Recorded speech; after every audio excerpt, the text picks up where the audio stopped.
함께 나누실 성경 말씀은 출애굽기 14장 10절에서 14절의 말씀, 구약성서 103편.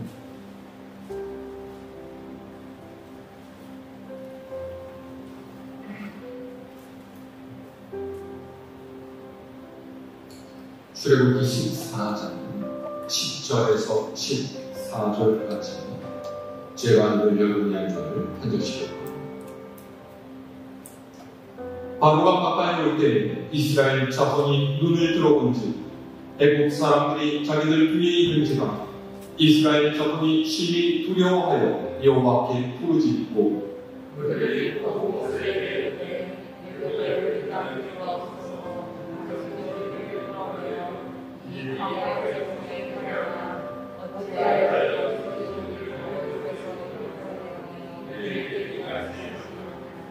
우리가 애굽에서 당신에게 이른 말이 이것이 아니냐 이르기를 우리를 내버려두라. 우리가 애굽 사람을 섬길 것이라 하지 아니하더니 애굽 사람을 섬기는 것이 광야에서 죽는 것보다 낫겠노라.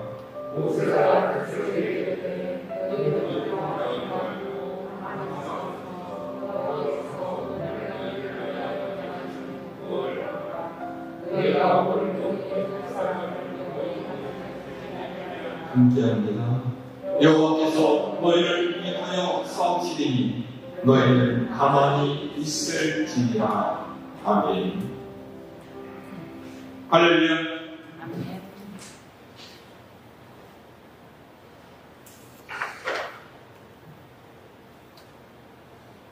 제가 정치 이야기를 하는 걸 별로 좋아하지는 않는데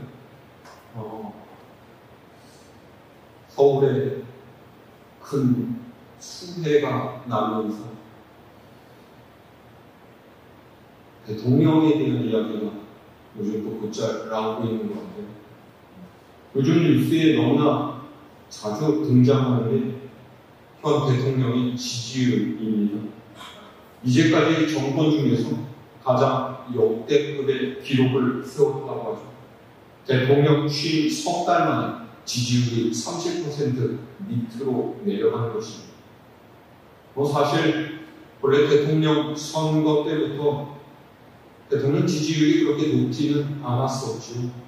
대선 때는 유례없는 비호감 대통령 후보들 간의 대결 이런 제목이 달렸었고, 그나마 좀 덜 비호감인 사람을 대통령으로 뽑는 선거 아니냐 이런 얘기와 함께 대선 후보를 바꾸면 어떠냐 이런 이야기까지 나왔던 것으로 기억이 납니다. 어쨌든 대통령으로 선출이 되었으면 열과 성을 다해서 공약을 지켜가고 성실하게 맡은 바 책임을 다하는 모습을 보였더라면 국민들이 대통령을 다시 보게 되었을 것이고 지금과 같은 정부 불신의 시기까지는 이르지 않지 않았을까 이런 생각이 듭니다. 사람에게 가장 중요한 것은 어떤 계획을 수행하고 성공시켜내는 능력보다 약속을 지켜가려고 하는 진실한 마음과 태도입니다. 쓸쓸하게 현 정권이 보여주고 있는 모습 때문에 오늘의 세대에게 역시 정치인은 사기꾼 같은 사람이고 정치적인 공약은 죄가 거짓말이라고 생각하는 정치 불신의 풍조가 더더욱 굳어지지 않았는지 안타까운 생각이 듭니다. 오늘 말씀을 보면 출애굽한 이스라엘 백성들의 상황이 답답한 오늘의 현실과 비슷하다는 느낌이 들어요. 오늘 말씀의 배경이 두고 있는 출애굽기 14장 2절을 보면 이스라엘 백성이 애굽을 나와서 광야를 향해 가다가 홍해 바다와 믹돌이라는 곳 사이의 바닷가에 장막을 치게 됩니다. 믹돌이란 망대, 요새 이런 뜻으로 애굽이 아시아로부터 오는 공격을 막기 위해서 요새를 지었던 곳입니다. 바다와 믹돌 사이에 진을 쳤다라는 것은 이스라엘 백성이 다른 곳으로 빠져나갈 데가 없다라는 뜻입니다. 앞에는 시퍼런 물결이 넘칠 때는 바다입니다. 뒤에서는 출애굽한 이스라엘 백성들을 뒤쫓던 바로의 군대가 병거를 몰아 들이닥치는 상황이었죠. 이제 이스라엘 백성들은 앞으로 몰려서 바다에 빠져들거나 아니면 애국 군대의 칼에 찔려 죽을 수밖에 없는 상황이었습니다. 공포의 순간 두려움이 엄청납니다. 현실에 대한 원망과 불평과 분노가 여기저기서 터져나오죠. 왜 우리를 가만히 두지 이곳까지 끌고 와서 죽게 하느냐? 이스라엘 백성들의 온손이 모세를 향해서 폭발했어요. 그런데 바로 그때 하나님께서는 절대로 건너갈 수 없다라고 생각하던 홍해를 가르치셨죠. 죽음에 막다른 길로 여겨지던 홍해를 하나님께서는 생명의 길로 바꾸셨고 이스라엘 백성들을 쫓아왔던 애굽의 군대를 오히려 물속에 빠뜨려 멸절시키신 것입니다. 살아날 방법이 보이지 않던 희망이 없었던 이스라엘 백성은 홍해를 건너가서 다시금 소생할 수 있었던 이유가 무엇이겠습니까? 신약성서 히브리서 11장 29절의 말씀입니다. 믿음으로 그들은 홍해를 묵지같이 건넜다라고 설명을 하고 있습니다. 절망의 상황을 극복하고 새로운 희망으로 나아갈 수 있었던 이유가 믿음 때문이었다면 그 믿음은 단지 그때의 이스라엘 백성에게만 필요한 것이 아니라 오늘 이 시대를 살아가고 있는 우리에게 가장 필요한 것이 아닐까 하는 생각입니다. 왜냐하면 돌파구가 보이지 않는 망망한 홍해를 앞에 두고서 우왕좌왕 어쩔 줄 모르며 두려워하는 이스라엘 백성의 모습이 바로 오늘의 우리의 모습과 비슷하기 때문입니다. 갈라진 홍해 사이로 걸어갈 수 있었 그 믿음이 어떤 믿음이었습니까? 성경은 절망의 순간 하나님의 약속을 기억하는 믿음이라고 말씀하고 있습니다. 그런데 되게 이상하지 않습니까? 오늘 말씀을 샅샅이 찾아봐도 이스라엘 백성이 하나님의 말씀을 의지하고 담대하게 행동했다라는 말을 한 글자도 찾을 수가 없습니다. 도리어 10절 하반절에는 그들이 심히 두려워해서 하나님께 부르짖었다라고 했고 11절에서도 모세에게 원망하고 불평했다라는 사실밖에 기록되어 있지 않습니다. 그러면 이 믿음이 과연 누구의 믿음입니까? 우리는 보통 어떤 문제를 만났을 때에 그 문제에만 깊이 몰두하는 경향이 있어요. 그리고 그 문제로 인해서 내 속에서 끓어오르는 분노, 안타까움, 절망감, 과거에 좋지 않았던 기억들, 이런 것들을 계속해서 우리 속에 떠올리죠.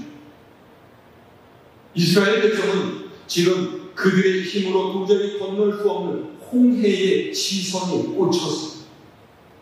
뒤에서는 자기들을 죽이기 위해서 따라오는 애굽의 군대가 몰고는 병거 소리와 그들의 고함이 들려옵니다. 이 상황에서 이스라엘 백성들이 취한 행동이 어떤 것이었습니까? 자, 오늘 말씀 11절에서 12절 다시 읽어볼까요?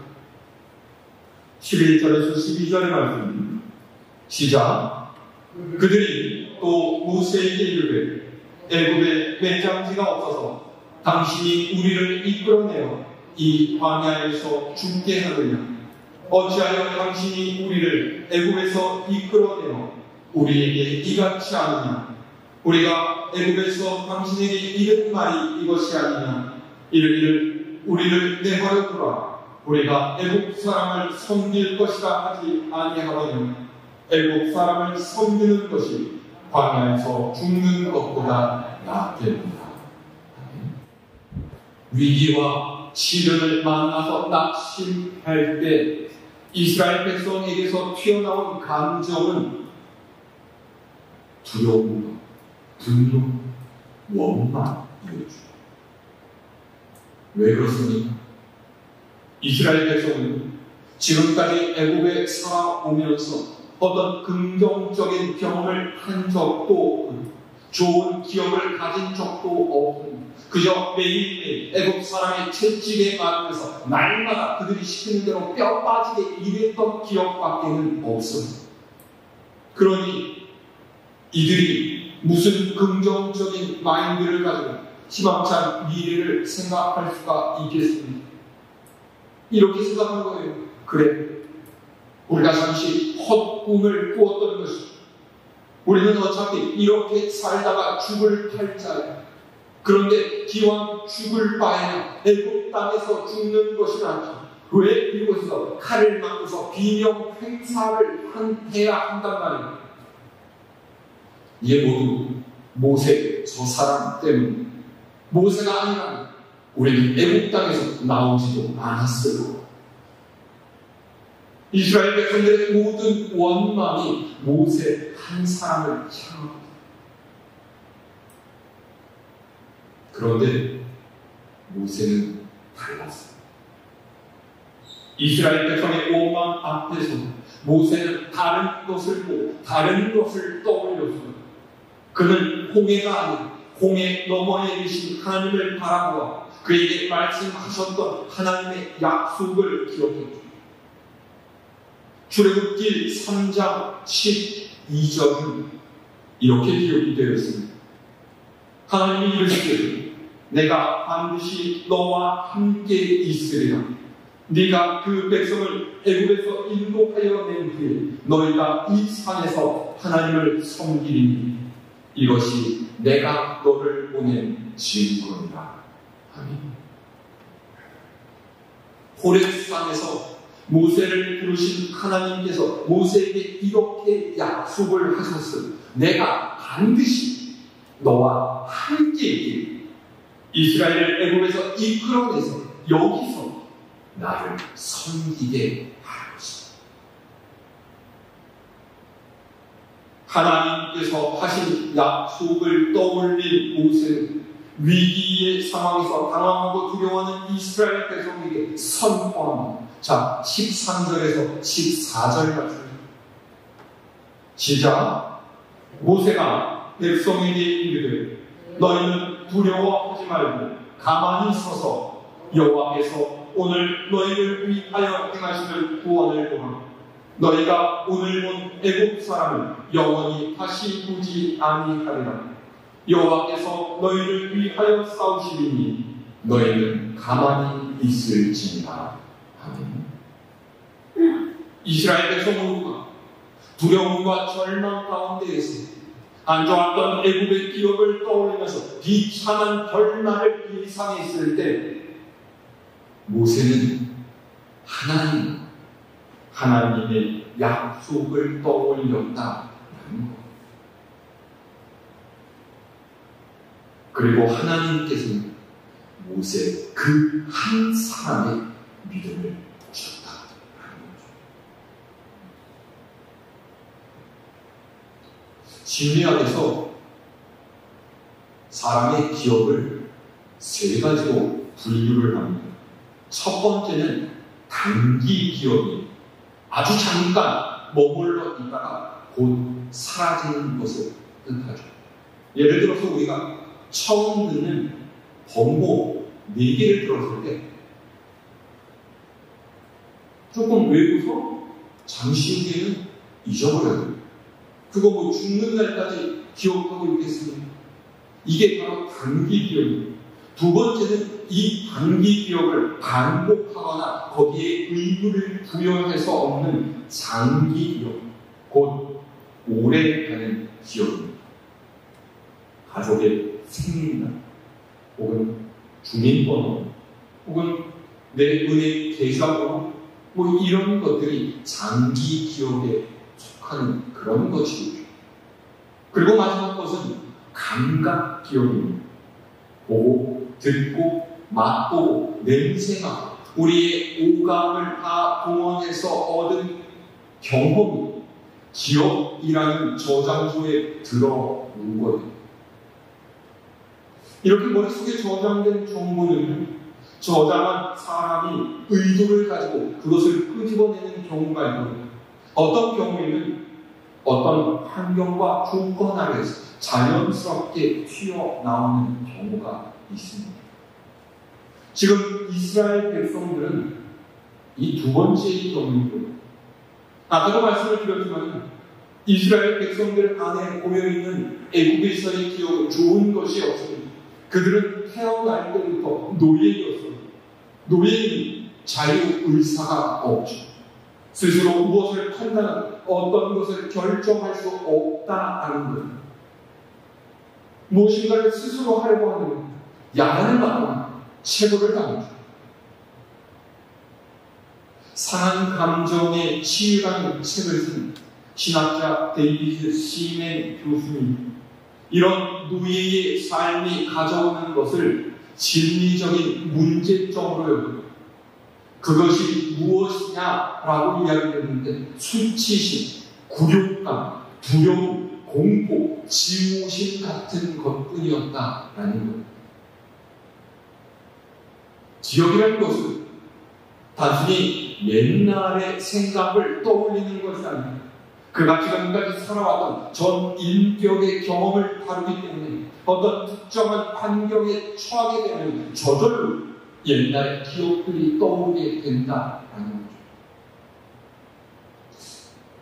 저는 겪어본 일이 없어서 모르겠는데, 예전에 한국 전쟁을 겪으신 어르신들은 갑자기 쿵 하는 소리만 들려도 이게 대포가 쏘아졌나, 포탄이 떨어졌나, 이런 생각을 하시는 분이 있다라고. 과거의 경험과 지금의 현실이 만나서 옛날의 기억을 불러오는 그런 경험이죠. 근데 이스라엘 백성들에게는 과거의 기억이 노예 생활의 기억밖에는 없는 거예요. 그러니까 위기의 순간에 이스라엘 백성이 떠올리는 것이 무엇이냐? 애국 생활을 하면서 애국 사람들에게 당했던 그 상처, 아픔, 두려움, 증오, 패배심, 이런 부정적인 기억밖에는 없었다는 거죠. 생각해보면 이스라엘 백성들이 이 과거의 기억에 붙잡혀서 하나님 앞에서 죄를 저지른 일이 얼마나 많았습니까? 가데스 가내안으로 12명의 정탐꾼을 보내고 돌아온 그들에게서 비관적인 보고를 듣자 백성들은 폭동을 일으켰습니다. 가나안과 싸우려는 어떤 방법을 고민하지도, 싸우려는 노력도 하지 않고 우리는 다 죽었다, 이럴 바에 애국으로 돌아가자 울고불고 난리를 쳤던 거죠. 모세가 하나님께 계명을 받기 위해서 시내산에 올라갔을 때 이스라엘 백성들이 불안과 두려움에 빠진 나머지 애국에서 섬기던 우상을 만들어 놓고 거기서 우상의 풍습에 따라서 절하고 먹고 마시다 하나님의 진노를 써서 싹 멸절당할 뻔하지 않았습니다. 오랫동안 애국에서 살아왔던 이 사람들이기 때문에 애국 생활의 기억을 버리기가 너무나 힘들었다라는 거예요. 그래서 하나님께서 이 기억을 지우시려고 광야에서 40년 동안 그들을 혹독하게 훈련시키신 거예요. 애국의 부정적인 기억으로 가득한 이스라엘 백성들, 하나님께서 지금 우리와 함께 하시고 하나님께서 우리를 인도하시고 하나님께서 우리를 지키시고 하나님의 말씀은 반드시 이루어진다. 이 긍정의 기억을 채워놓고 새롭게 하시려는 작업이 광야에서 이루어진 것이다 라는 거죠. 그런데 이것은 훗날의 이야기입니다. 지금 이스라엘 백성들이 홍해와 애국 군대 사이에 갇힌 절박한 상황에서 떠올리는 기억은 지금까지 살아오면서 애국 사람들에게 고통받고 학대당했던 지린 절망의 기억밖에는 없었다라는 것입니다. 그런데 모세는 달랐다라는 거죠. 그는 하나님께서 자기에게 주신 약속을 기억했습니다. 그 약속을 믿었기에 그 두려움을 이길 수 있어 이 일을 통한 하나님의 계획을 이해할 수가 있었습니다. 성경에는 기억하다라는 단어가 굉장히 많이 나옵니다. 그 중에 3분의 1이 넘는 경우가 하나님께서 하나님의 말씀, 하나님의 명령을 기억하라고 하신 것과 연관되어서 쓰인 하나님께서 오늘 우리에게 말씀하십니다. 기억해. 내가 너희에게 한 말을 기억해. 내가 너희에게 명령한 것을 기억해. 어떤 상황 속에 있더라도 내가 너희에게 약속한 것을 이룬다는 사실을 기억해. 하나님의 약속은 변하지 않습니다. 정치인들이 남발해지는 공약과 같지 않습니다. 하나님의 약속은 반드시 이루어집니다. 하나님의 말씀을 기억했던 사람들, 절망은 절망으로 끝나지 않았습니다. 고통이 고통으로 끝나지 않았습니다. 사랑하는 여러분, 하나님께서는 우리가 그분의 말씀을 기억하기를 원하십니다. 그때가 언제 우리가 절망과 어둠 속에 있을 때, 우리가 원하지 않는 죄된 속성이 우리 속에 끌어오를 때, 어렵고 힘든 세상에서 살면서 각가지 시련을 겪다가 보면 별의별 생각이 다르죠. 실망과 분노, 남을 원망하는 마음, 한편으로는 패배감과 자책감이 밀려 그러다 보면 심한 우울증에 빠지게 됩니다. 마침내는 삶의 의지조차 포기하고 마는 경우가 됩니다. 오늘 우리가 기억해야 할 말씀이 무엇이겠습니까? 예수님께서는 우리가 주님을 믿을 때 어려움과 고통을 당하지 않을 것이다 라고 말씀하시지 않았어요. 단지 우리에게 이런 약속을 주셨죠. 세상에서 너희가 환난을 당하는 담대하라. 내가 세상을 이기리라. 내가 세상 끝날까지 너희와 항상 함께 있을 것이다. 내가 너희를 고아와 같이 버려두지 않으면 너희에게로 올 것이다. 주님께서 우리에게 담대하라고 하십니다. 우리와 함께 하신다라고 하십니다. 우리에게 오셔서 돌보아 주신다라고 합니다. 이것이 우리가 기억해야 할 주님의 약속입니다. 성경 안에는 우리에게 하신 약속의 말씀, 고난과 고통 속에서 이겨낼 수 있는 용기의 말씀들이 가득합니다. 20세기에 탁월한 영성 신학자였던 에이든 토정 목사님이 이런 이야기를 했습니다. 하나님의 자녀들에게 우연이란 있을 수가 없습니다. 하나님의 자녀들은 이미 약속된 길을 걸어갈 뿐입니다. 돌발적인 사고가 일어나거나 불행이 그 길을 가로막을 수도 있습니다. 하지만 불행이라는 것은 겉보기에 불행으로 보이고 실상은 불행이 아닙니다. 다만 우리가 하나님의 섭리에 감추어진 비밀스러운 산뜻을 읽어내지 못하기 때문에 그것을 우리는 불행이라고 여기는 것입니다. 사랑하는 여러분, 인생의 홍해와 그 절망감 속에서 부르짖을 때가 우리에게 있지 않습니다. 종살이하는 애굽의 기업이 이스라엘의 발목을 잡듯이 내 속에 있는 나약함과 실패의 기억을 계속해서 끌어오를 때가 있지 않습니까?